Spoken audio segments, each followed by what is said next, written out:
everyone, great to see you back on the Windsor family here.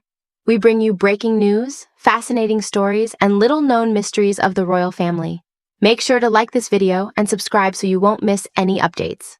With Meghan Markle, the controversies never start with what we know. They always start with what doesn't quite add up. And that's exactly why the public keeps looking back at her past. When people talk about Meghan Markle's early life, the conversation rarely focuses on what's confirmed. It focuses on what doesn't fit. Not proven scandals, not documented events, but the strange inconsistencies and missing pieces that continue to spark debate years later. And whether you like Meghan or not, one thing is undeniable. Her background generates more unanswered questions than almost any modern royal figure. The curiosity doesn't come from malice. It comes from the fact that Meghan's story has always appeared unusually polished. Every major transition, from Los Angeles student to Hollywood actress to royal duchess to media brand, arrives with a clean narrative and a convenient reset. Few setbacks, few details, few personal accounts from people who knew her well. It's not the absence of drama that raises eyebrows. It's the absence of texture, and that absence is exactly what keeps fueling online speculation. When a public figure's history feels too curated, too symmetrical, people instinctively start wondering what's missing behind the version presented to the world. Meghan's timeline contains gaps that might be harmless, but gaps always attract attention. That's simply human psychology. What also stands out is the way Meghan handles her public image. Every interview she's given, every anecdote she shares, every so-called confession, all of it is delivered with the precision of someone who understands branding better than biography.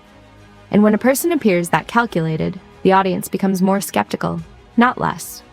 They start to question what was left unsaid, who wasn't allowed to speak, and which chapters were quietly smoothed over to support the narrative she prefers. This is why rumors cling to Meghan more tightly than to other celebrities. It's not because the rumors are true. It's because her image management is so aggressive that people assume there must be something behind the curtain. Silence invites suspicion, and Meghan's early years are full of silence. There's also the pattern of reinvention. Meghan doesn't evolve gradually like most public figures. She resets completely. New city, new circle, new identity, new storyline. That level of transformation is impressive. But it also creates a sense that each phase of her life was designed to replace the one before it. And when you see that pattern repeated over decades, you can understand why people start to ask, was something intentionally left behind? For the record, none of the dramatic rumors circulating online have been proven. But the reason they continue resurfacing is because Meghan presents a version of herself that feels controlled, edited, and sometimes contradictory. And when the official story doesn't fully align with the way she behaves, the public fills the gaps with their own interpretations. In the end, this isn't about confirming conspiracy theories. It's about understanding why Meghan is one of the few modern public figures whose past simply refuses to settle. Her life invites scrutiny because her narrative invites doubt. When a person edits their image too tightly, people stop trusting the picture and start searching for what's been cropped out. And that's why the questions around Meghan Markle never disappear. Not because anyone knows the truth, but because too many parts of her story feel like they were designed to be forgotten.